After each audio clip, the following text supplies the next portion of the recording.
प्रिय साथियों, प्रिय मित्रों, आत्मिक आदर, आभार, अभिवादन, नमस्कार। मैं गुलेंद्र पटेल काशी हिंदू विश्वविद्यालय में बीए तृतीय वर्ष का छात्र हूँ। आज दिव्यांग एवं दृष्टिबाधित विद्यार्थी साथियों के लिए संजीव की कहानी मानपत्र को रिकॉर्डिंग करने जा रहा हूँ, तो आप लोग धैर्य से सुनिए। मानपत्र कहानी। मानपत्र कहानी संगीत के शिखर पर दीप की तरह दीप्त है। दीपंकर।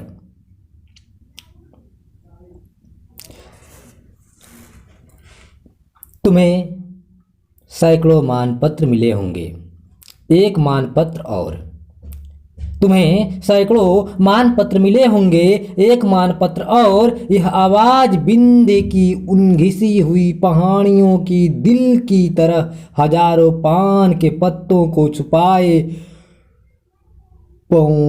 पनवाड़ियों, सूखते चश्मों और इंतजार में थके बूढ़ाए कस्बे से आ रही है। तुम्हारे स्पर्श मात्र से जिनमें कभी जान आ गई थी, कामयाबी की इस बुलंदी पर पहुंच जाने के बाद क्या पता तुम उसे पहचान भी पाओगे या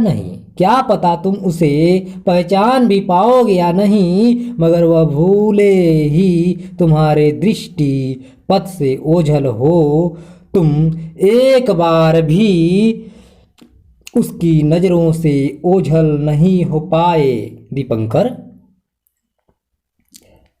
वह कौन सा दिन था, कौन सी बेला, कौन सा मुहूर्त, जब बागेश्वरी के स्टेशन पर पहली बार तुम्हारे मुबारक कदम पड़े थे।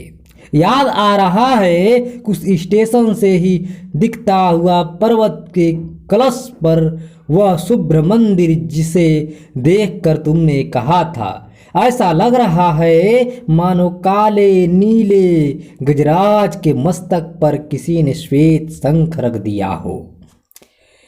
घिसी हुई पहाड़ियों से अनेक राहें जाती थीं ऊपर को, मगर ऊपर तक पहुंचने के लिए पहले नीचे के मुकाम तय करने होते हैं ना। इक्के वाला घाटी के उन चंदोवे ताने हुई पनवाड़ियों और आगे कस्बे की तंग गलियों से गुजर रहा था और दूर ही से घाटियों में घुंघरू की आवाज सुनाई दे रही थी। किसी को तांगे वाला तनिक चढ़ाई पर बने एक अलग थलग मकान पर ले आया था तुम्हें। तुमने ऊपर से नीचे देखा और नीचे से ऊपर। अगर मंदिर बीड़ा का एक तंबूरा था तो वह मकान दूसरा, जिन्हें पहाड़ी रास्तों के तार जोड़ रहे थे। सा झन्न सा बजा तुम्हारे कानों में। आप दीपंकर जी हैं ना? एक 16-17 साल की लड़की सवाल कर रही थी। हाँ, अब्बू आपका ही इंतजार कर रहे हैं, आइए। सादा सा बैठक खाना, दाढ़ी मूछ सब सफेद। उस्ताद की आंखें चहक उठी। दीपंकर, तुमने पांव छूकर प्रणाम किया था, मेरा खत मिल गया था गुरुजी। पूरा घर तुम्हारे स्वागत में क्या कहते हैं। हाँ, पलक पावड़े यूं ही बिछाए बैठा है। 2 शब्दों पर जोर दिया था उन्होंने, पूरा घर और पलक पावड़े बिछाने के धराऊं शब्द। तुम तनिक झेप से गए थे, मगर झेपने की बारी तो अब थी। वो तो कहो कैसे तो मैं तुम्हें पहचान गया, वरना तुम तो कहाँ वो मखमल जरी और किम खाब, कहाँ यह खद्दर का कुर्ता धोती। वो तुम्हारी बदली हुई हुलिया को मुग्ध भाव से निहार रहे थे। अब तुम सीख लोगे दीपंकर, वो क्या कहा था कबीर ने, शीश उतारे भुई धरे तब बैठे घर माही। खैर छोड़ो, वो बातें तो होती रहेंगी। पहले यह बताओ कोई परेशानी तो नहीं हुई यहाँ तक पहुँचने में। खैर छोड़ो, वो बातें तो होती ही रहेंगी। पहले यह बताओ कोई परेशानी तो नहीं हुई यहाँ तक पहुँचने में। परेशानी काहे की परेशानी, आप ही के दम पर तो आबाद है बागेश्वरी। तुम्हारे घर वालों में खुशामद की ऐसी बू भी क्या बुरखुदार की नाक ही फटी जाए है। अरे हम एक कस्बा स्टेशन सब के सब बागेश्वरी देवी के दम से ही तो आबाद है, आज से नहीं सदियों से। तब तक वह लड़की चाय नाश्ता ले आई थी। लो चाय पियो, यह मेरी बेटी आयशा है।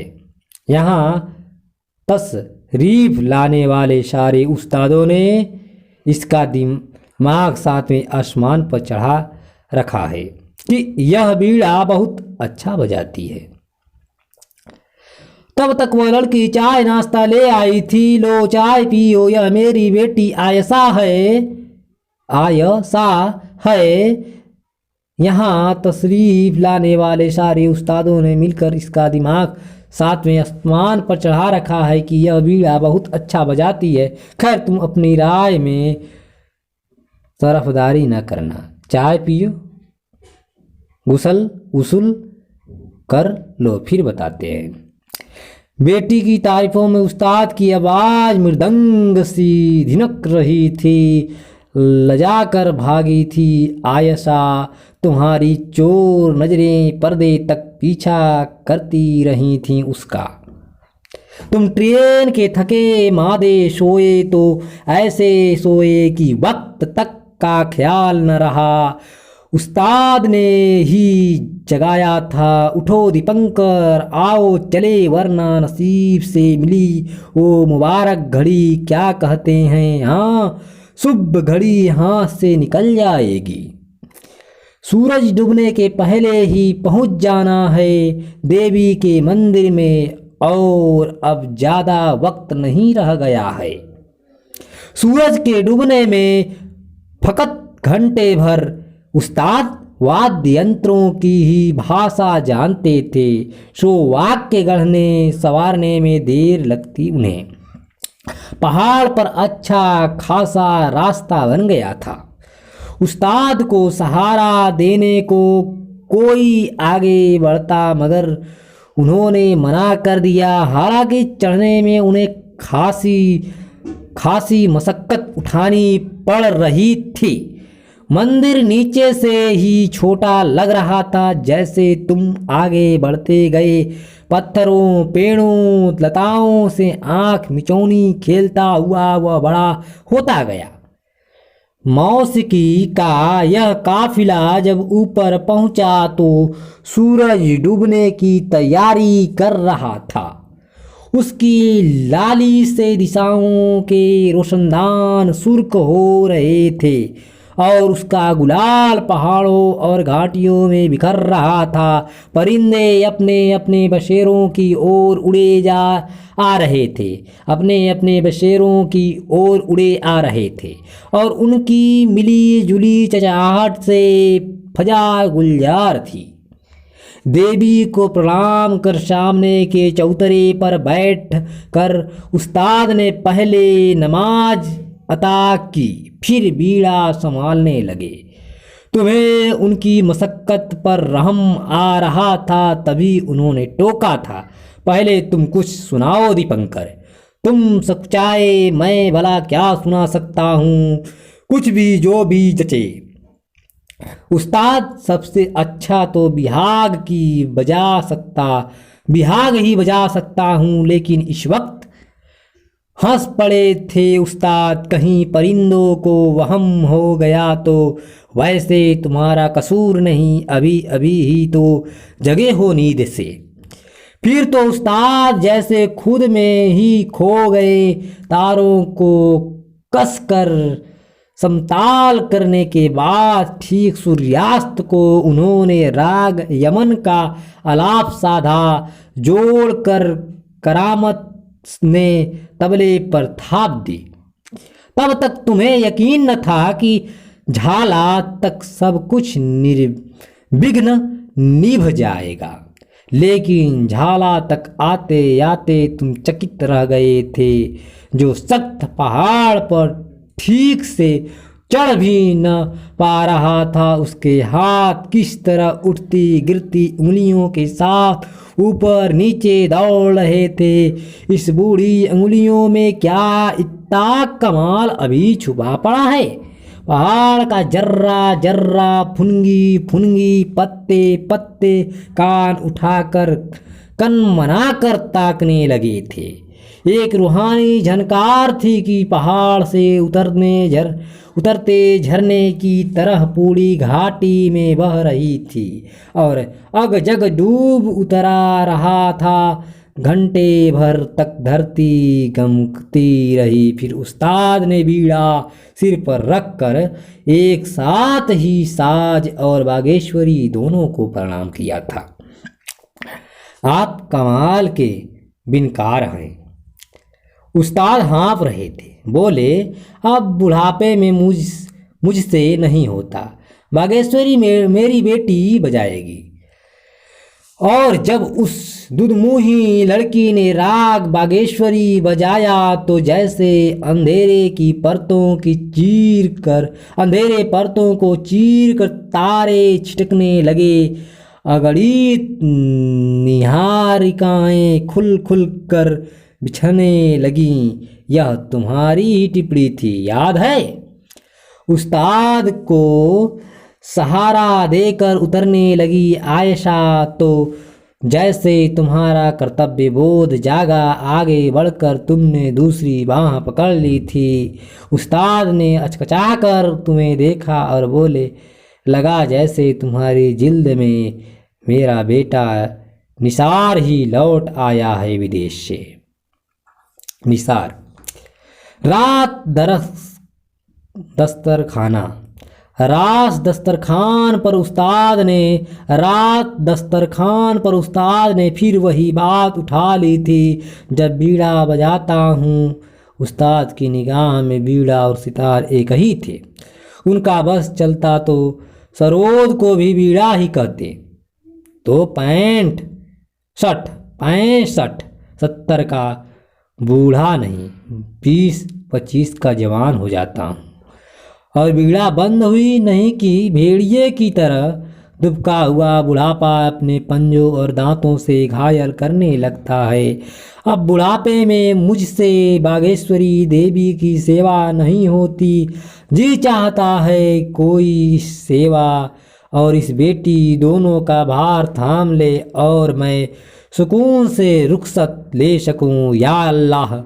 दिन भर उस्ताद लोगों को देखकर व्यस्त रहते। बिंद के लुप्त होते ताज, लुप्त होती स्वर संपदा, दूर दूर से आए प्रशिक्षु वे 12-12 घंटों तक एक एक सुर का रियाज करते। तुम्हें हैरानी होती। फिर वह शाम बूंदा बूंदी शुरू हो गई थी।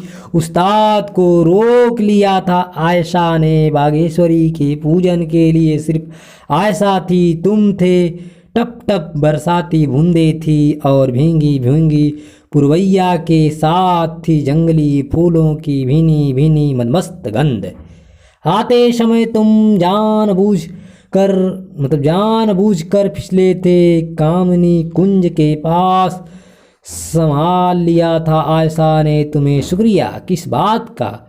वो कविता है ना सखी, हाँ तो गई यमुना जल को इतने में आई विपत्ति परी।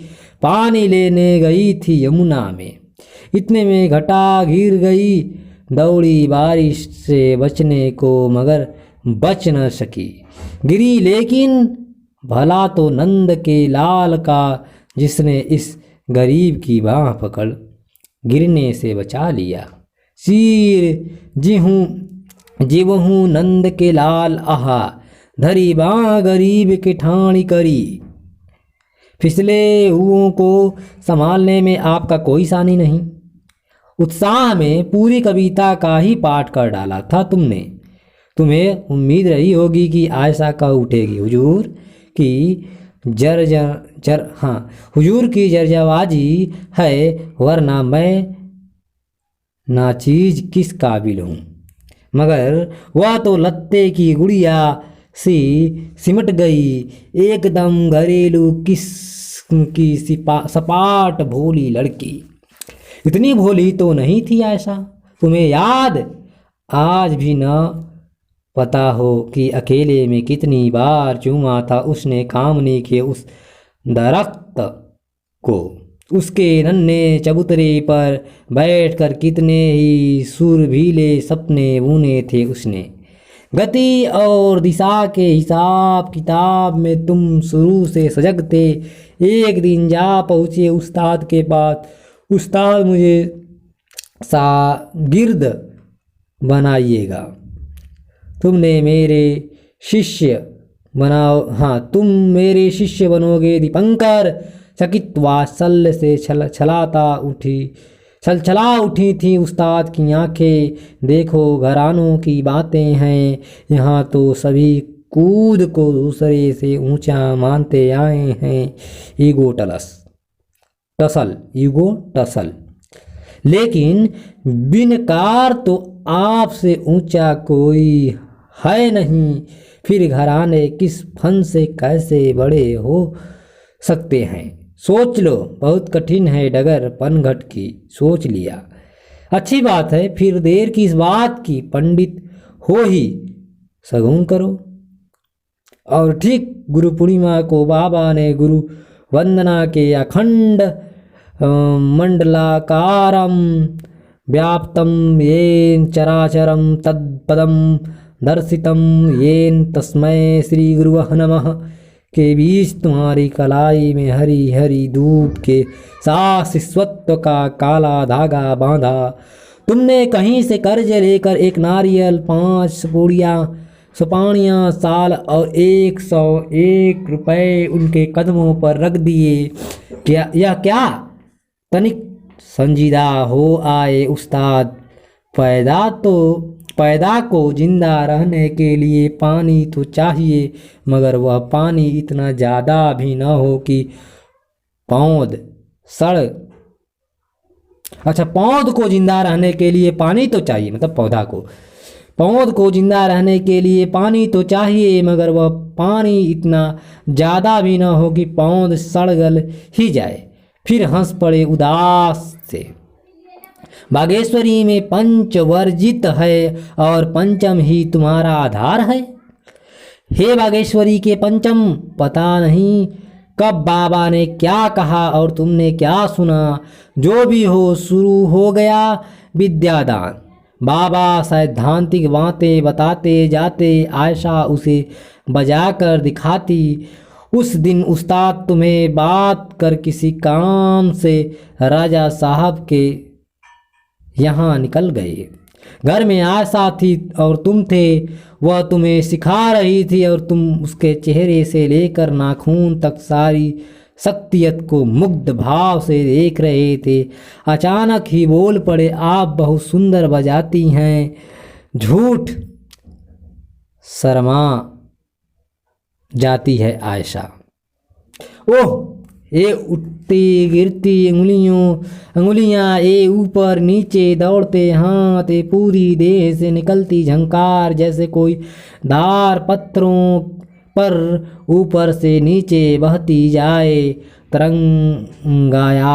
तरंगायित, उच्छ्वसित, उल्लसित एवं उद्दाम यवन से मदमाती। अगर मुझी पर सारी तारीफ खर्च कर डालोगे तो बाबा के लिए क्या बचेगा।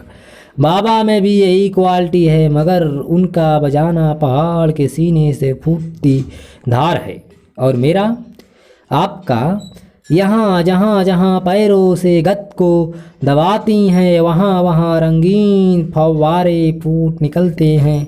रक्स करती हैं बेशक पैरों से नहीं, हाथ की उंगलियों से कहाँ छुपी रहती हैं इतनी मस्ती इन पैरों में।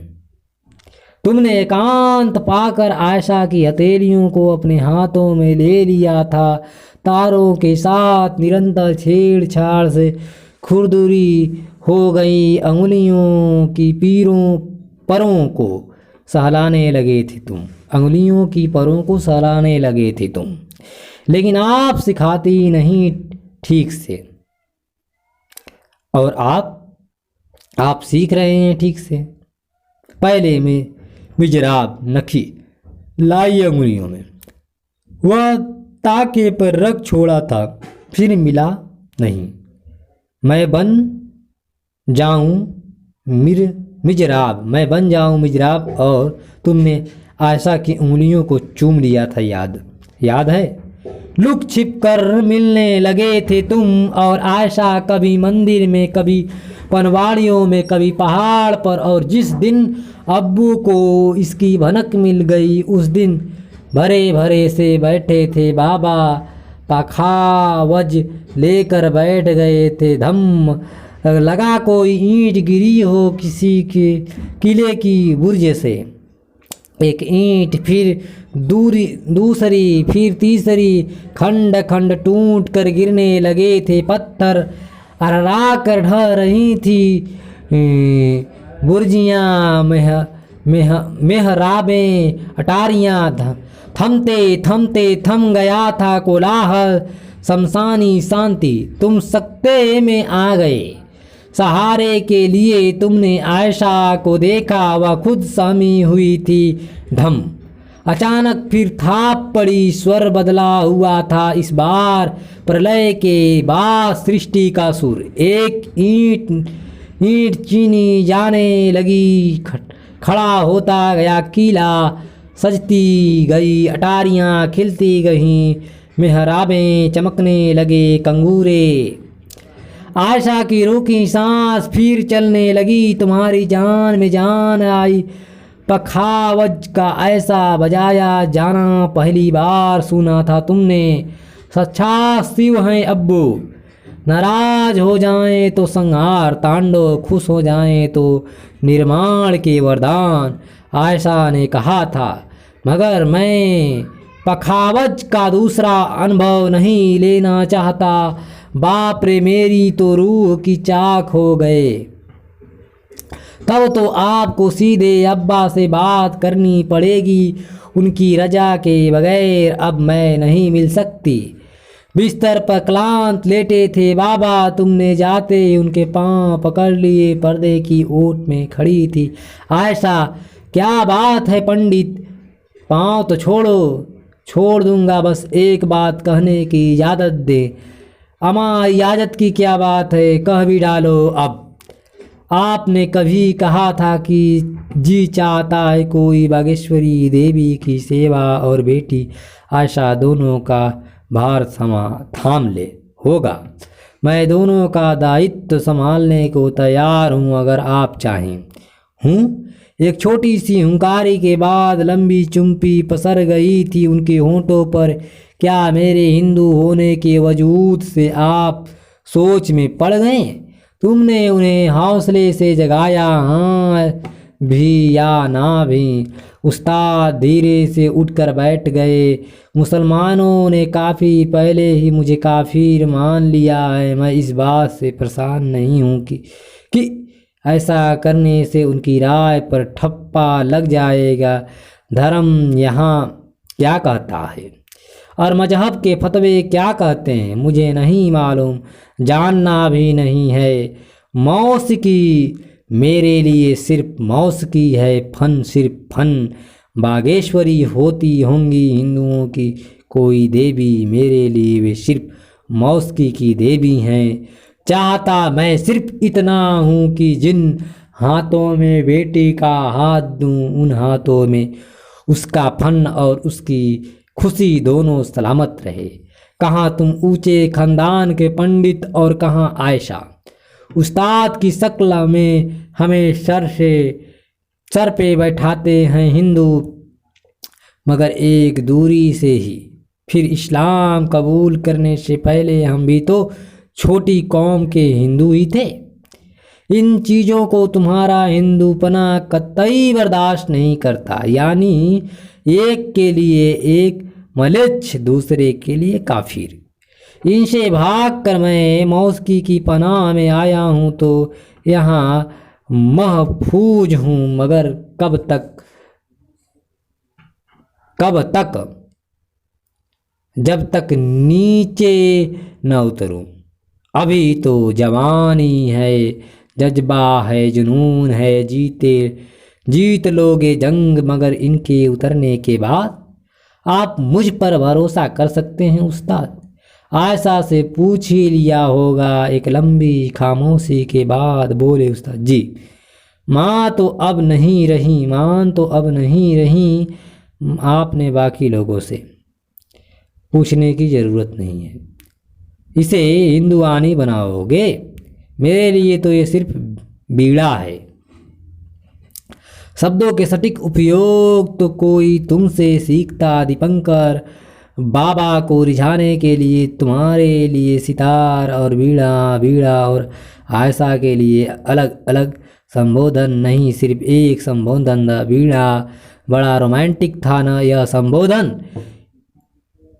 हिंद और उसी बागेश्वरी के मंदिर में आयशा वीणा बनकर हो गई तुम्हारी पत्नी। याद है ना वो दिन? उस्ताद ने दुआ दी तुम्हारे ही पुराने अंदाज में। तुम दोनों को तंबूरों की तरह प्रेम के तारों से जुड़ गए। आज इस तरह बंधे रहे तार, इसी तरह उठती रहे झंकार। और उस मधु चंद्रिका के मिलन यामिनी की सेज पर याद है वह मधु संवाद। देखूं कितनी राग रागिनियाँ सोई पड़ी हैं मेरी बीड़ा में।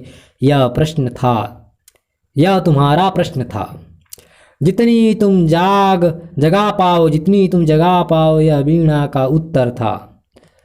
तो हे बीड़ा वादक, शुरू में तुमने अपनी साधना में कोई कोताही नहीं बरती, मगर गुरुकुल की शिक्षा पूरी होते ही तुम्हें ऐसे लगा जैसे बंदीगिरी से निजात मिल रही हो। उस्ताद का एहसास भी अब पहाड़ की तरह खड़ा था तुम्हारी राह में। तुम्हें जगह जगह से बुलावे आ रहे थे। उस्ताद कहते चले जाओ, मगर देवी पूजा, ओह बीड़ा न। उस्ताद भी अपनी बेटी को आयशा नहीं बीड़ा ही कहकर पुकारने लगे थे। अब कलकत्ते वाले ही थे कि अड़ गए। हमें दीपंकर तो चाहिए ही, साथ में बीड़ा भी चाहिए। ठीक है, बीड़ा जाएगी। तुमने मुड़कर देखा, बीड़ा के पैर चलने से पहले तनिक कांपे थे। इस उम्र में घर से मंदिर तक घसीटना पड़ेगा अब्बू को, मगर हुक्म भी अब्बू का ही था। सो वह गई, मगर उसका जाना?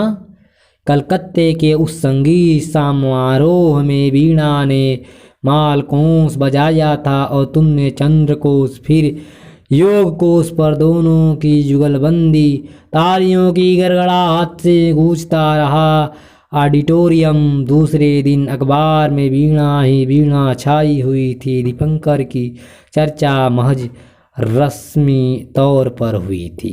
तुमने एक उड़ती हुई नजर डाली, फिर सुबह ही सज धज कर तैयार पत्नी पर आकर टिक गई तुम्हारी नज़रों में सवाल था। वो अखबार वाले आ रहे थे इंटरव्यू के लिए। वीणा ने सफाई देना चाहिए।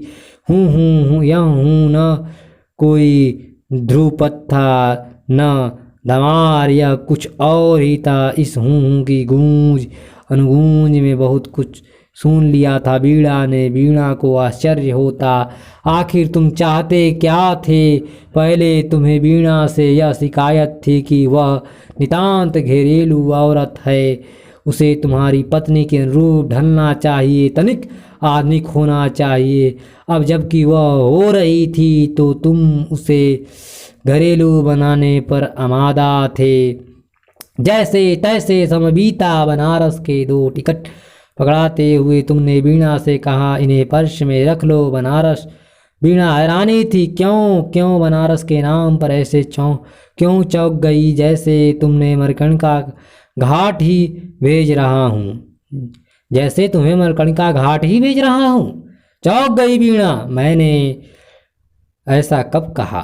फिर वो बागेश्वरी में अकेले होंगे अब्बा, तो फिर तुम बागेश्वरी चली जाओ, मुझे तो बनारस ही जाना है।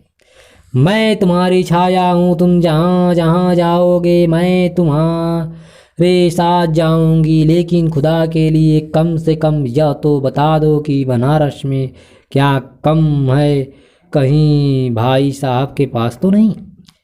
तुमने जवाब देना जरूरी नहीं समझा, खुद ही पता किया वीणा ने कि तुम्हारे भाई साहब की तबीयत खराब चल रही है। मान धुल गया, द्रवित हो गया मन।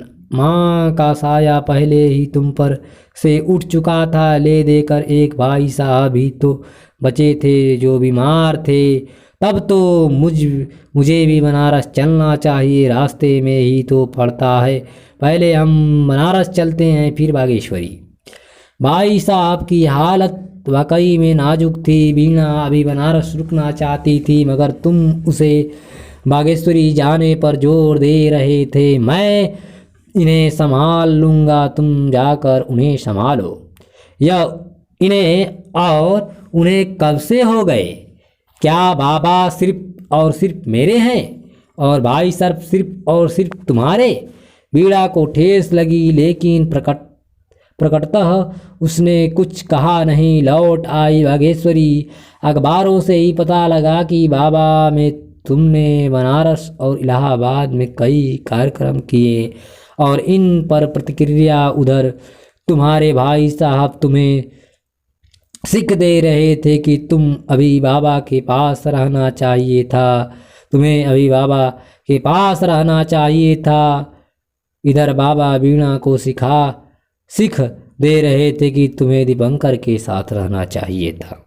इधर बाबा वीणा को सिखा रहे थे कि तुम्हें दीपंकर के साथ रहना चाहिए था।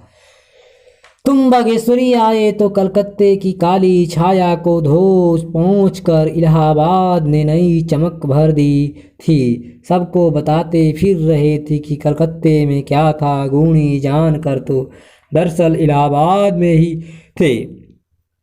पाँव छूते ही बाबा ने अपने अस्वस्थ घर्राते गले से पूछा, कैसे हो बरखुदार जी? ठीक भाई साहब, वो भी ठीक है। तो इलाहाबाद फतह कर आए? जी, आपका आशीर्वाद है। रेडियो में नौकरी करने जा रहे हो? हाँ, मिल तो रही है, मगर मैं खुद दुविधा में हूँ। कैसी दुविधा? वचनबद्धता बागेश्वरी देवी और वीणा के प्रति दायित्व निर्वहन की। रीझ रहे थे उस्ताद तुम्हारी कर्तव्य परायणता पर। वीणा से मिलते ही तुमने उसे बाहों में कस लिया और चुंबनों की बौछार कर दी। कैसे हैं भाई साहब? चंगे। तुम्हारी संगीत चिकित्सा से। इतनी क्रूर न बनो मालिका ए मौस की। तुम्हारे बिना मैं नहीं रह सकता। जानती हो, इलाहाबाद में जब पंडित गुदई महाराज ने पूछा, आज क्यों तेरी वीणा मौन, तो मुझ पर क्या गुजरी? भाई साहब ने तो सीधे छड़ी उठाई और यहाँ खदेड़ कर दम लिया।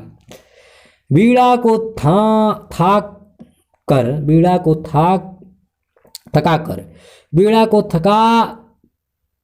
तुम थक कर सो रहे थे और वीणा तुम्हारे सुंदर सलोने चेहरे को देख देख कर रीझ रही थी और तुम्हें संबोधित करते हुए 16वीं शताब्दी की नायिका की तरह मौन संलाप कर रही थी। मेरे नटखट शिशु, कलकत्ते में जो हुआ उससे तुम रूठ गए ना? रूठना ही था। एक ही विधा के लोग प्रतियोगिता भी न हो तो तमाशा बिनों द्वारा बना दिए जाते हैं। दूजे मैं नारी, तुम पुरुष। ईगो की चरमराहट। अच्छा हुआ कि बनारस और इलाहाबाद में भरपाई कर दी और तुम फिर ऊपर आ गए। तुम ही जीते, मैं ही हारी, ये लो मैं हारी, पिया हुई तेरी जीत रे, काहे का झगड़ा बालम, नई नई प्रीत रे, खुश तुम पर वारी जाऊं मेरे सलोने राजकुमार, तुम जैसे खुश रहो मैं वही करूंगी, बस एक ही इल्तजा ही मेरी, मुझसे रूठो मत। बाबा भी खुश थे अपनी बुढ़ापे की बीमारी के बावजूद, और एक दिन मंदिर जाने से रोक लिया उन्होंने। तुम्हें स्नेह से गाढ़े हो रहे थे, बोले बेटे मैं एक पका आम हूँ, कब टपक पड़ूंगा कोई ठीक नहीं। जाने से पहले मैं चाहता हूँ कि तुम्हें देवी की मूरत करने में हुनर में उस्ताद बना दूँ। तुम जानते हो कि यह हुनर कोई उस्ताद सिर्फ अपने खास खास शादिर्ग को ही देता है। गौर से सुनो, जिस तरह एक नायाब मूरत साज माटी से मूरत करता है, देवी की पांव, कमर, सीना, गर्दन, हाथ, उंगलियां, होंठ, कान, नाक, आँख, उसी काम को एक मौसीकार अपनी मौसिकी से अंजाम देता है। और उस्ताद ने वीणा की सहायता से तुम्हें मूर्ति गढ़ना सिखलाना शुरू कर दिया। चोरी चोरी प्रेम के सुरभीले दिनों के बाद वे सबसे सुंदर दिन थे वीणा की जिंदगी के। मंदिर के परिसर में पति पत्नी मूर्ति गढ़ रहे होते। तिन्न तिन्न भिन्न भिन्न तिन्न तिन्न धिन्न धिन्न की झनकार दूर दूर की पहाड़ियाँ सूद सहित लौटा देती। ध्वनि की भी प्रतिध्वनि भी जैसे पूरी प्रकृति, पूरे विश्व, पूरे ब्रह्मांड में सिर्फ मूर्ति रची जा रही थी उन दिनों। मुझे लगता है मूर्ति का हाथ पांव चेहरा साफ हो गया, बस जरा आंखें नहीं सद पा रही हैं। अभी तुम सिखाने में कोताही बरतती हो। आँख ही तो सबसे आखिरी में खुलती है ना। बहुत जानकार हो गई हो। एक मूरत खुद बिगड़ रही हूँ जो इन दिनों वीणा का चेहरा गुलाबी हो उठा था। अरे बाप, उस्ताद ने परीक्षा ली तो बोले अभी खुरदरापन है। वीणा के साथ रियाज करते रहोगे तो बाकी बारकियाँ भी आ जाएंगी। तुमने खींच कर ताका था वीणा की ओर तो जो दांतों तले जीभ दबा रही थी। फन और हुनर की कोई इंतहा नहीं होती दीपंकर, तुम इसे हमेशा आगे बढ़ाते रहोगे, दूसरों के फन को भी। इसके साथ ही उन्होंने अपनी उस उखड़ी सांस को सम किया। तुम उनका सीना संभालने लगे थे। उन्होंने अपना दाहिना हाथ तुम्हारे सिर पर रख दिया था। उसके साथ ही मैं अपने पहले वचन से तुम्हें आज़ाद करता हूँ। अब बागेश्वरी देवी की सेवा के लिए यहाँ बैठे रहना तुम्हारे लिए कतई जरूरी नहीं है, लेकिन दूसरा वचन, इसे चाहो तो एक बाप की कमजोरी कह लो। वीणा को खुश रखना वही मेरी सच्ची गुरुदक्षिणा होगी। तुम्हारा वो क्या कहते हैं पति पत्नी व्रत और प्रेमिका व्रत भी। हे पत्नी व्रत, यह तुम्हारे जीवन का नया अध्याय था। वीणा के जीवन का भी संगीत समारोह का दौरा फिर शुरू हो गया। वीणा की भूमिका तुम्हें सजा संवार कर मंच पर भेज देने की और सबसे पीछे तानपूरा लेकर बैठने तक ही सीमित हो गई। फिर हुआ कला का जन्म, मगर यह कोई उल्लेखनीय घटना न बन सकी। इलाहाबाद, बम्बई, कलकत्ते, दिल्ली में बंधकर रहने वाले जीव तुम थे नहीं। सो जैसे ही मौका मिला तुम उड़ गए अमेरिका, साथ ही वीणा और कला भी। वह तुम्हारा पत्नी व्रत नहीं, तुम्हारी अनिवार्यता थी। कारण कौन सी पोशाक किस महफिल को लिए मौन जो है, यह सिर्फ वीणा को पता था। कभी मुगलिया, कभी नवाबी, कभी देसी रजवाड़ों की, तो कभी साफ सफा सूफियाना पर सुरुचिपूर्ण। कब क्या खाना है, क्या पीना है, क्या बजाना है पुराने शास्त्रीय संगीत, मैं किस हद तक देसी पंच करना है, यह भी। तुम्हें दूल्हे की तरह या कहूँ जादूगर दूल्हे की तरह मंच पर सजा संवार कर बैठा देती और खुद तान पूरा लेकर पीछे बैठ जाती, स्वरों का आधार बनाती। उसकी अंगुलियां तान पूरे के तारों पर फिसल रही होती, मिजराब के अभाव में खुरदरे होते पोरे। मगर अब तुम्हें उन्हें चुमने को कौन कहे, देखने की भी फुर्सत न होती। मिलने वाले काफ़ी हो गए थे, खासकर गोरी चॉकलेटी औरतें, जिनके संपर्क में आते ही तुम्हारा चेहरा खिल जाता। वीणा ने महसूस किया कि तुम उनसे दूर होते जा रहे हो, मगर एक अजीब किस्म का ठंडापन उसे घेरने लगा था। वीणा चुपचाप देख रही थी कि तुम संगीत पर कम, उसके मायावी प्रदर्शन पर ज़्यादा ध्यान देने लगे थे। मंच से लेकर लिबास तक। फिर तुमने समारोह के पूर्व अंग्रेजी, फ्रेंच या जर्मन में एक वक्तव्य रखना शुरू किया, जिससे तुम्हारे पांडित्य की धाक जमने लगी। निसार बीच बीच में आते रहते। तुम दोनों की जुगलबंदी भी हुई, जो कि खासी चर्चित हुई। वे दिन थे जब लोकप्रियता पर तुम छोटे मोटे प्रयोग करते ही रहते। उद्देश्य सिर्फ एक होता, मंच पर छा जाना, भले ही बाकी कलाकार अंधेरे में चले जाएं। वीणा को उस दिन तुम्हारा लाइव में इंटरव्यू पढ़कर कोई हैरानी नहीं हुई, जब तुमने एक तरफ से खुद को स्वनिर्मित प्रतिभा के रूप में पेश किया। प्रचार की चंग पर चढ़कर तुम भारतीयता के प्रतीक बनते जा रहे थे।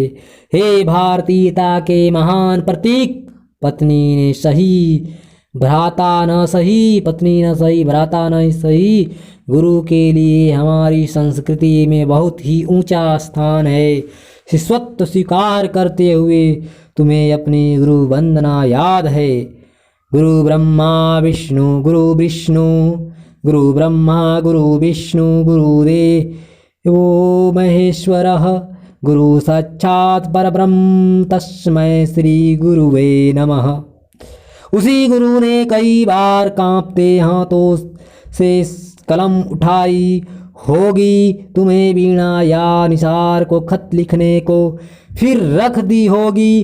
कई बार उड़ी उड़ी खबर मिली कि उनकी हालत नाजुक है, लेकिन तुमने उसे नज़रअंदाज किया। यह तो निसार थे जो तुम सबों को जबरन का पास ले आए बागेश्वरी। हाँ, तुम सबों को जबरन वापस ले आए बागेश्वरी। तुम्हें वीणा एवं निसार के बीवी बच्चों को देखकर बूढ़े गुरिल्ला की तरह अबूझ की तरह ताकने लगे थे बाबा।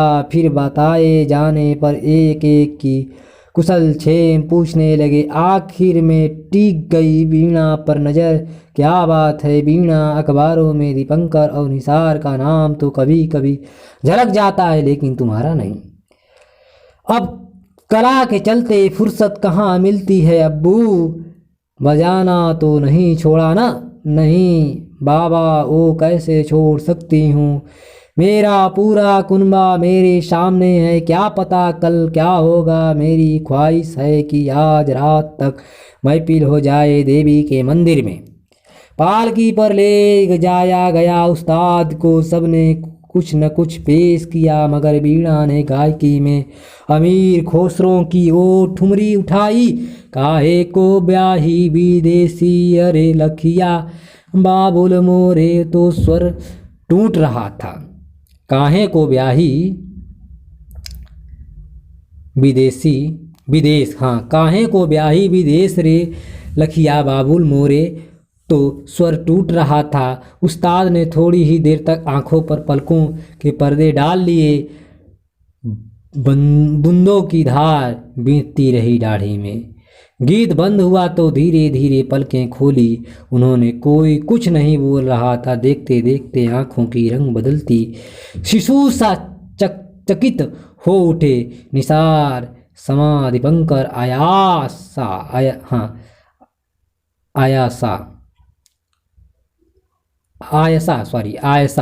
ठीक। निसार समा दीपंकर आयसा, जरा देखो तो, हवा से हिलते पत्तों के झुरमुट में से झांकता चांद। दुनिया के तमाम फेरवों तमाम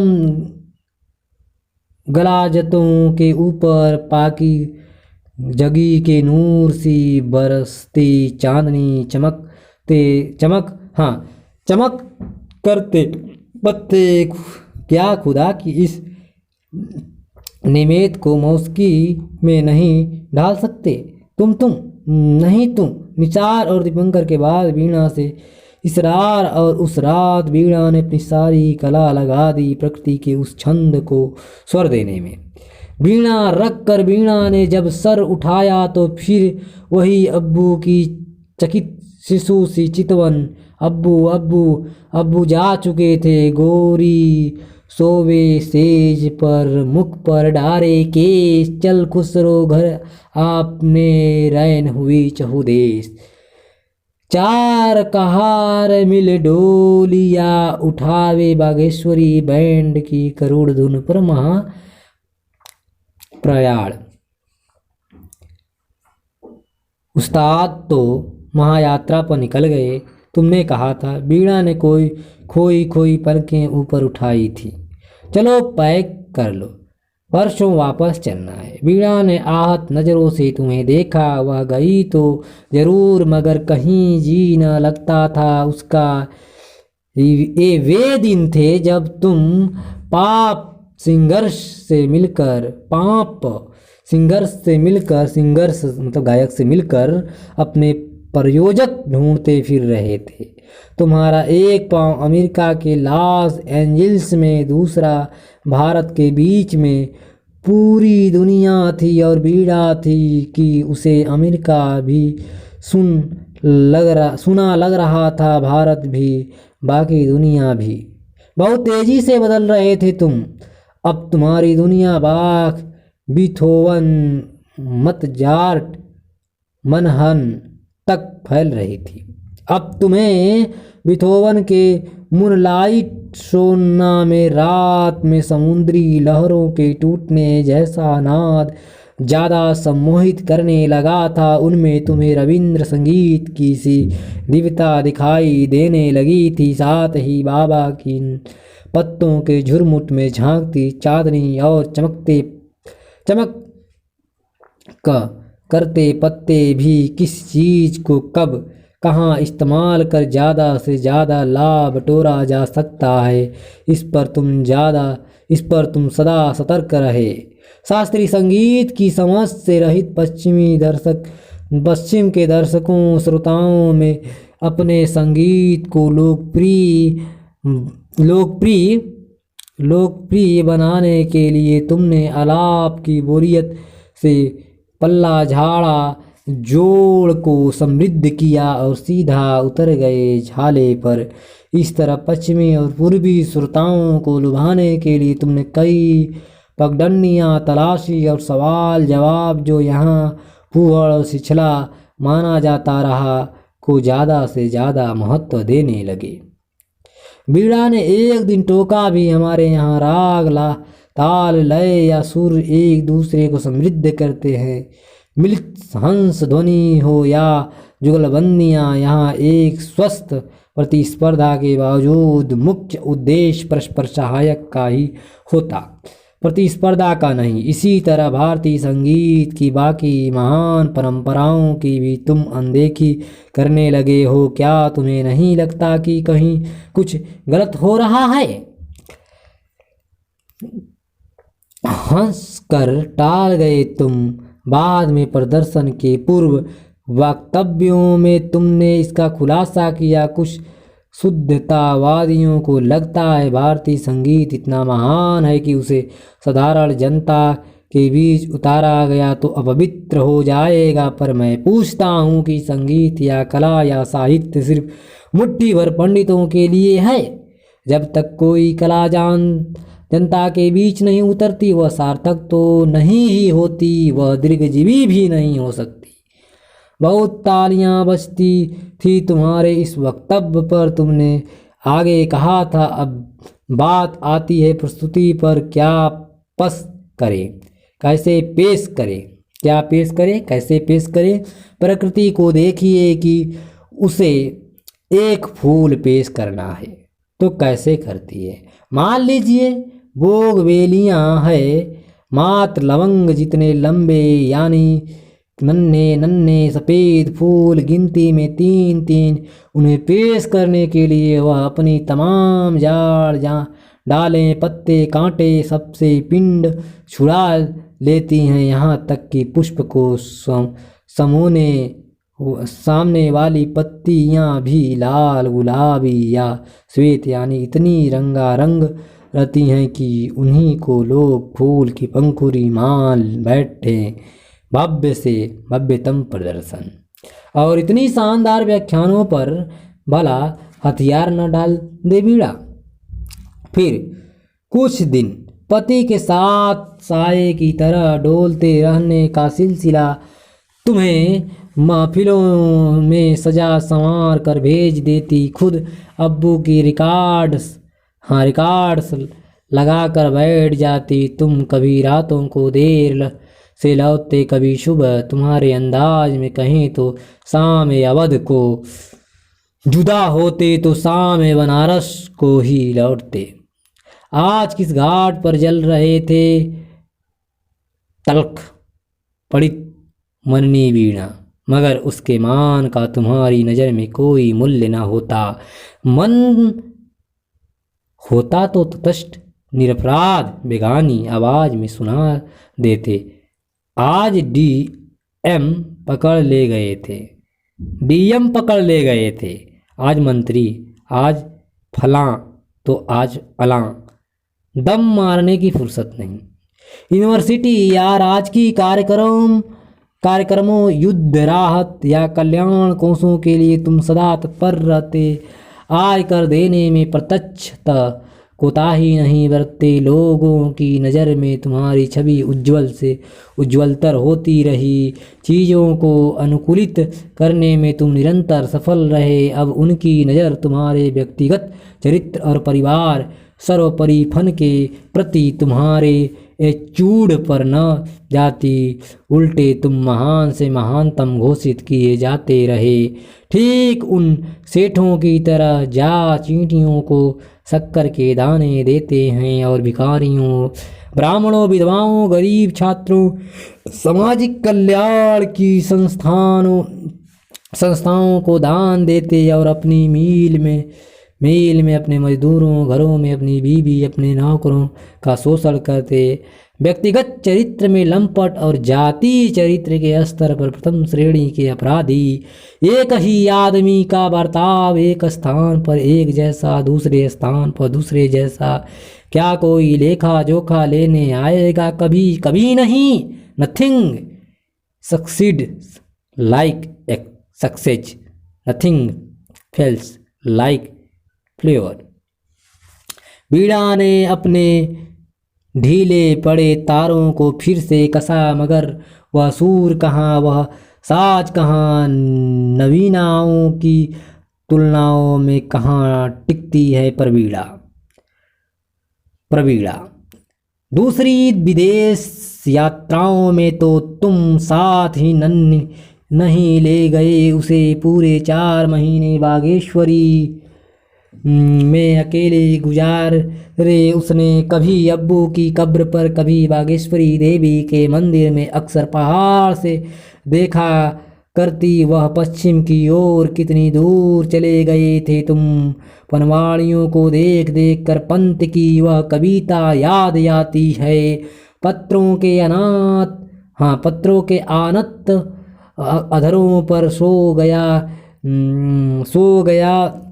निखिल वन का मरमट, ज्यों वीणा के तारों में स्वर, जिसे प्रेम के प्रारंभिक दिनों में दिलनुमा पान के पत्तों को देख देख कर उस स्निग्ध आलोक छाया में तुम आवृत्त किया करते। वह कविता मारू विहाग के करूर रस में शिराओं में घुला करती अहरह।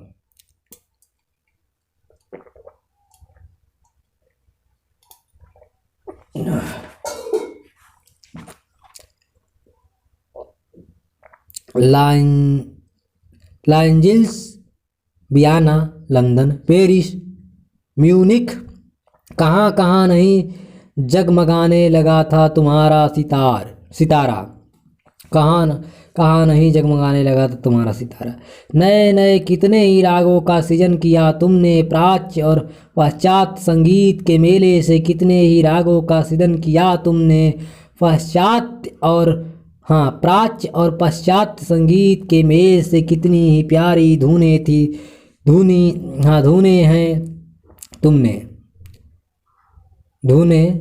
है तुमने। अनायास ही तुम लोगों के दिलों में छाते जा रहे थे, मगर तुम्हें इतने भर से संतोष नहीं मिला। तुम अनन्य अद्वितीय होना चाहते थे। हिंदी के लोकप्रिय कवि ने अपनी कृति को स्थापित करने के लिए जन भाषा, मंच, अंधविश्वास, ढोंग और चमत्कार का सहारा लिया था। दीपक राग से दीप का जल जाना, मेघ मल्हार से वर्षा की झड़ी लग जाना, संगीत में कुछ अंधविश्वास पहले से चले आ रहे थे। तुम्हारे चेलों ने भी प्रचारित करवाया कि एक पेड़ जो तेज पश्चिमी धून पर जड़ से उखड़ गया था, तुम्हारा संगीत सुनकर फिर से खड़ा हो गया। चमत्कार। वैसे ही चमत्कारी बाबा, तुम्हारा असली चमत्कार तो वीणा खुद है। तुम्हारे मारन मंत्र से जड़ मूल से उखड़ी हुई वीणा, जहाँ अहनिर्ष अंदर एक जलती हुई आग है, बाहर आंसुओं की झड़ी। पता नहीं कैसे लोग कहते हैं कि प्रत्येक सफल पुरुष के पीछे एक नारी होती है, जबकि हिंदी के उस सफल कवि ने भी अपनी उस पत्नी को वापस मुड़कर भी नहीं देखा जिससे उसने कविताई का कहरा सीखा। कुछ महापुरुषों को ले लें तो हरिश्चंद्र, युधिष्ठिर या सिद्धार्थ ने भी नहीं, तुमने भी नहीं। पत्नियां शायद इसलिए होती हैं कि सफलता के लिए उनकी बलि दी जा सके। दोनों ही उत्कट प्रेमी थे। उत्कट प्रेम की यह कैसी परिणति, शायद पति पत्नी के बीच कोई तीसरा आ जाता है। सफलता जनित अहम्मन्यता का प्रेत। याद है विवाह वार्षिक की रात, तुम मुंबई में थे किसी फिल्म संगीत के सिलसिले में। जब देर रात भी न आए तो स्टूडियो जाकर पता किया था बीड़ा ने। तुम वहां से कब जा चुके थे पता करते करते बीड़ा जा पहुंची थी उस होटल में। अंदर बेड पर कोई नंगी लड़की थी और बाहर दुल्हन सी सजी पत्नी। दरवाजे पर रास्ता रोक कर खड़े तुम हड़बड़ाकर कमरे को फिर बोल्ट करने लगे थे। Please don't create any scene. अपने कमरे में चलो, मैं तुम्हारे कटघरे में खड़ा हो जाऊंगा। तुम गिड़गिड़ाए थे। बीड़ा उसी दम लौट आई। बागेश्वरी उसे मनाने के लिए निसार को साथ लेकर आए थे। तुम बहुत कुछ समझाते रहे थे निसार अपनी बहन को। जो हुआ उसे एक बुरे सपने की तरह भूल जाओ। इसी में तुम दोनों की भलाई है और तुम्हारी बेटी की भी। कैसे भूल जाऊं, बिफर पड़ी थी बीड़ा, बताऊं फिर से बीड़ा उठाकर। निसार भाई के साथ आई एक महिला पत्रकार ने बीड़ा से अकेले में कहा, मैं भी एक औरत हूँ, इसलिए तुम्हारी पीड़ा को आसानी से समझ सकती हूँ, मगर सच कहूँ यह कला की दुनिया ही अजीब है बीड़ा। पता नहीं कौन सी चीज़ किसका प्रेरणा स्रोत या उद्दीपक बन जाए। पिकासो को जानती हो ना? एक बार एक मॉडल उनसे मिलने आई। उसे देखता रह गया वह। कहते हैं 2 घंटे तक भोगता रहा उसे। बाद में जो पेंटिंग की वह नायाब थी तो वह था उसका उत्प्रेरक तत्व। लेखकों से लेकर कलाकारों इवन ऋषियों तक में ऐसे उदाहरण भरे पड़े हैं। ऋषि एक आवश्यक बुराई के रूप में लगभग मान लिया गया है। पश्चिम में तो कोई परवाह भी नहीं करता ऐसी बातों की। तो क्या एक कलाकार को एक हद के बाद स्वराचार करने की छूट मिल जानी चाहिए सिर्फ इसलिए कि वह कलाकार है? करीब करीब ऐसा ही दीपंकर को भी तुम अगर एक महान कलाकार के रूप में देखना चाहती हो तो इतना कुछ बर्दाश्त करना ही पड़ेगा। वो कहावत सुनी है ना, लला को प्यार करो तो उसके कुत्ते को भी प्यार करो। लैला को प्यार करो तो उसके कुत्ते को भी प्यार करो। ठीक, कोई तर्क नहीं उतर पा रहा था माननी वीणा के गले से। न तुम बाज आए न वह। पता नहीं वह खुदी थी या बेखुदी। तुमने उसी कमरे में जहाँ कभी तुमने उस्ताद के पांव पकड़कर आयशा की भीख मांगी थी। कहाँ आयशा, मैं तुम्हें तलाक देता हूँ, तलाक तलाक तलाक। थू थू थू। वीणा ने हंसकर थू थू किया जैसे नजर उतार रही हो। किस नशे में तुम पंडित से मुल्ला बन बैठे? यकाएक आयशा मर चुकी। मयाम दीपंकर, यह जो औरत तुम्हारे सामने खड़ी है वीणा है, वीणा। अम्मा, उतनी कवायद करने की क्या जरूरत है? प्रेमी या पति की निगाह से गिर जाना ही काफी होता है एक हिंदुस्तानी औरत के लिए। मैंने तुम्हें माँ की तरह पाला, बहन की तरह स्नेह से नवाजा है। पत्नी बनकर तुम्हारे प्यार पर परवान चढ़ी। आज से नहीं, वर्षों से। यूं ही तुम्हें उजाले में लाने के लिए अंधेरों में गुम नहीं हुई मैं। मुझसे प्यार का ढोंग रचाकर मुसलमान से हिंदू बनाकर पतिव्रता का लबादा ओढ़ा दिया तुमने। मैंने जब लबादा हटाकर तुम्हारे आंचरण पर टीका टिप्पणी करनी शुरू की तो चिढ़कर मुसलमान की तरह तलाक तलाक दे डाला। तुम्हारी हवस किसी एक धर्म की खाल में समा ही नहीं सकती। तुम्हें 4 नहीं 400 नहीं 4 सहस्त्र औरतें भी कम पड़ेगी। वही प्रेरणा स्रोत है तो बन जाओ सहस्त्र योनि। मैं इंतजार कर लूँगी। उम्र और देह की कोई तो हद होगी। सहस्त्र योनि के से कभी तो शस्त्रास्त्रु बनकर लौटोगे। सहस्त्र योनि से कभी तो शस्त्रास्त्रु बनकर लौटोगे। खैर, तुम अपने उजाले में लौट गए वीणा, अपने अंधेरों में। तुम दोनों के अलावा घर में एक तीसरा भी था, कांट की मूरत सी खड़ी मासूम कला। उफ, ये पहाड़ियाँ थी या अभिशप्त अहिल्याएं,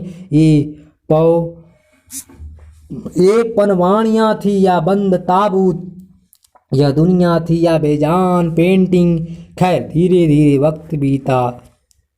उस दिन जैसे मन का सारा जहर उगलकर शांत पड़ गई थी वीणा और शिथिल भाव से तुम्हारे दूसरे पैतरे की प्रतीक्षा करने लगी। मगर दिन पर दिन बीतते गए, तुम्हारी ओर से कोई वार न हुआ। उल्टे इधर तुम्हारे साक्षात्कारों में बाबा की उच्छ्वसित प्रशंसाएं आने लगी तो खुद पर पश्चाताप का झीना और छाने लगा। एक दिन तुम्हारे नाम से कोई पैकेट डाक से मिला, शायद कहीं भूल गए थे और तुम्हारे अस्थाई पते के बहाने वीणा के पास आ गया था। तो इसका मतलब अभी भी अस्थाई पता यही है और जो बीच में घटी हुआ वह मात्र दुख स्वप्न। मानो मान को हल्के से सहलाया हो, जैसे तुमने खोल कर लगी देखने तुम्हारी अखबारी रपटों चित्रों वी ओ कैटेसट का पुलिंदा था। तुम्हारी आत्मकथा की पुस्तक थी और एक सूची थी तुम्हें मिले पुरस्कारों और सम्मानों की। बहुत दिनों या कहीं वर्षों से तुम्हें देखा न था, सो सबसे पहले वीसीआर पर कैसेट लगा दिए। तुम्हारी वही मोहनी मुद्रा, मानो तुम एक पहुँचे हुए आत्मा थे और वह एक समस्याग्रस्त नारी। बताइए महात्मन, ऐसे में मैं क्या करूं? तुमने कहा खूंटियों को इतना मत कसो कि तार ही टूट जाए। तुमने कहा वीणा को देह मत बनाओ, उसकी आत्मा खोल दो। साधना से कहो कि तू अपना सीना खोल दे, फजा में दूध घोल दे, दूध। तुमने कहा शब्द की ज्योति से ही विश्व उद्भासित है। एक जीवित शब्द आत्मा को आह्लाद से भर देता है। तुमने कहा ब्रह्मनाद और संगभोग का चरम दोनों ही आनंद अनुभूति एक है और यह अनुभूति अद्वितीय है। Music is a soul to soul reflection. तुमने कहा प्रकृति स्वायत्त रूप से रिदमिक नृत्य कर रही है। तुम नृत्यरता, तुम उत्सवरता तरंगड़ी। उसमें एक निश्चित लय या व्यवस्था है, उसमें सामंजस्य करो, संगीत बिठाओ। आप पाओगे कि आप उस अनहद नाद को और सृष्टि की छंद को अनुभूत कर पा रहे हो। आप देखो कि सुरों से सुर भी फूट रही है, प्रकाश फूट रहा है। बंद कर दिया वीसीआर, लेकर बैठ गई तुम्हारी आत्मकथा, पूरी पढ़ गई। उसमें वीणा का जिक्र सिर्फ एक जगह किया गया था, बाकी कहीं नहीं। जैसे न उसके साथ कोई तुम्हारा वर्तमान था, न अतीत न भविष्य। एक उल्का पिंड की तरह जलकर बूझ गया था, नाम खारिज। चलो अच्छा ही हुआ, वीणा खुद पर हंसी। मन के किसी कोने में कोई लोभ था कि तुम्हारा कोई श्रेय स्वीकार मिल गया तो मैं अपने रितने वितने को कुछ तो जस्टिफाई कर सकूंगी। खुद के प्रति गुनाहगार होने से थोड़ा से तो बचा लूंगी, मगर नहीं।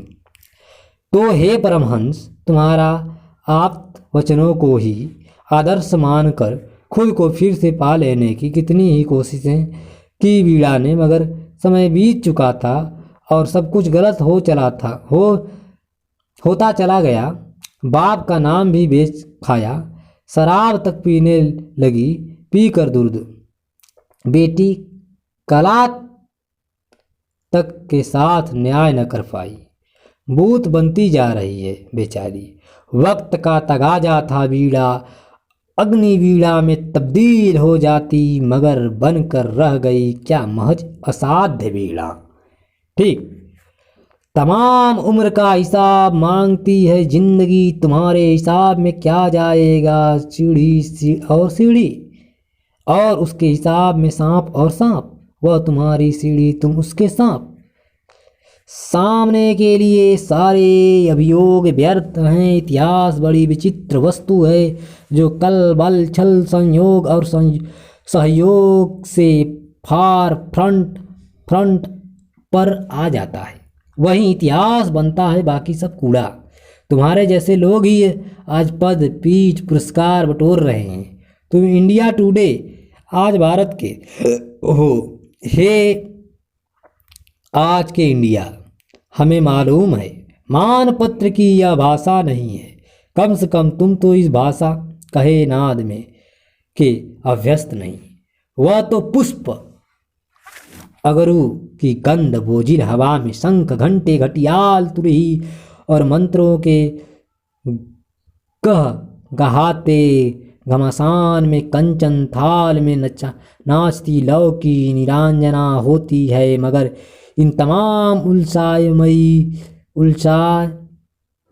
उल्लासमयी ध्वनियों के आतंक के बीच उस रक्त पंकील बलि की वेदी के दोनों ओर कटकर तड़पते बलि पशु की डूबती धड़कनों का भी एक मौन नाद होता है। वह भी एक तमान पत्र ही होता है। कोई सुने न सुने, बाँचे न बाँचे, नहीं नहीं, अब न कोई रार तकरार, न कोई आरोप, न उलाहना। सार्थ ने कहा था, पति पत्नी दो नहीं बल्कि एक ही सत्ता है, एक को दूसरे में विसर्जित हो जाना पड़ता है। चलो ठीक है, विसर्जित हो गई बीड़ा दीपंकर में, घुल गई रंजक साबुन की तरह, अपना सारा रंग तुम पर चढ़ाकर उसे जलाओगे, याद अपनाओगे, जला ही देना, नमो निशान ही मिट जाए। और चिता के लिए लकड़ियाँ याद है, कामनी कुंज जहाँ तुम दोनों का प्यार अंकुरित हुआ था। काफ़ी लोग वह कामनी कुंज चिता के लिए तुम्हारी वीणा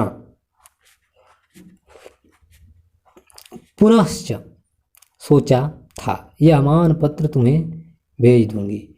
इस बीच तुम आ गए, भेज न सके। फिर सोचा जाते समय तुम्हें हाथों हाथ दे दूंगी, न दे सकी, कारण इस बीच वह विस्फोट हो गया।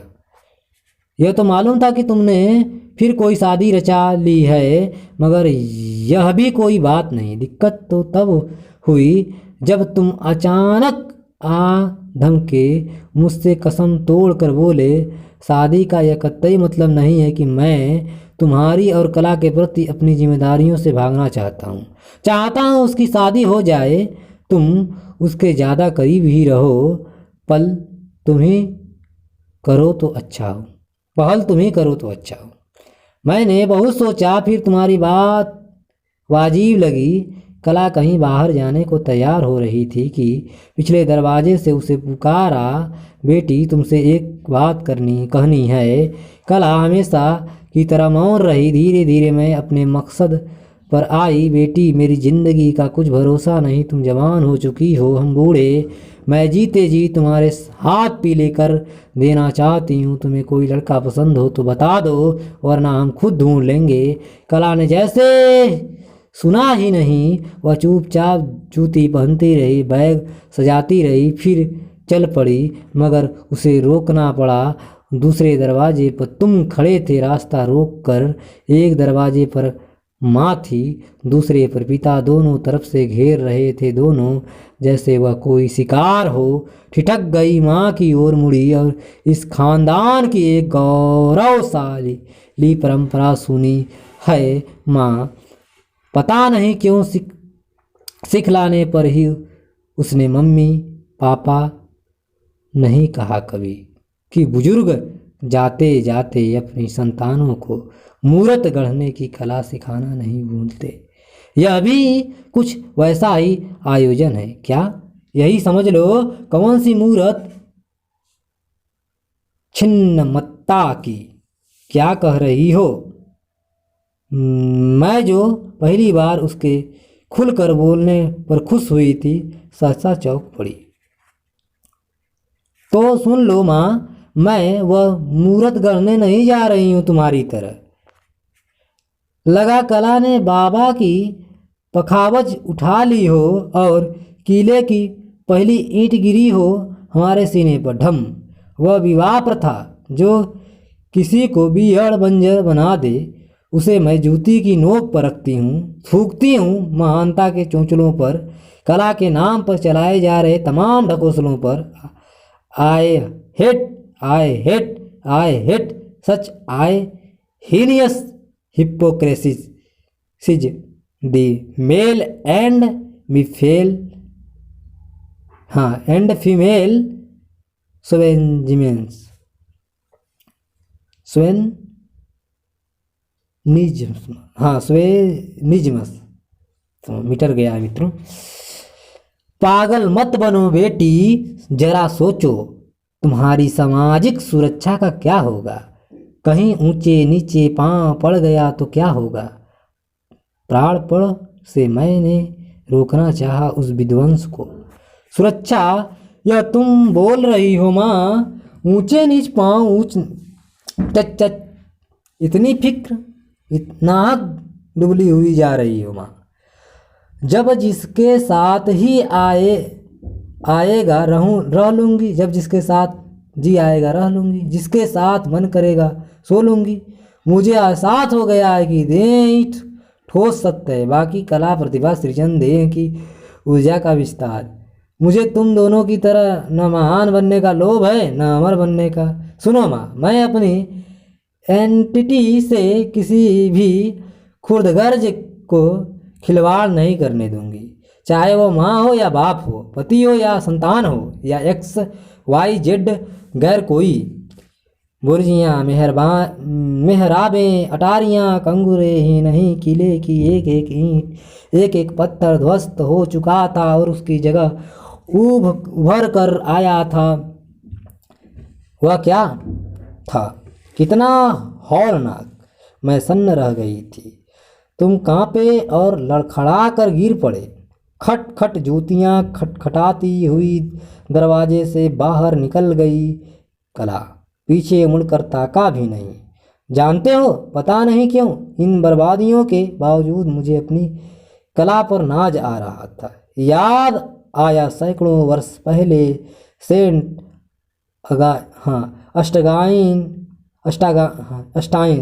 सेंट अस्टाइन ने कहा था, मैंने फूलों से निकलती हुई ध्वनियाँ सुनी है और वे ध्वनियाँ देखी हैं जो चल रही थी। इति, मतलब कहानी इधर खत्म होता है। ठीक,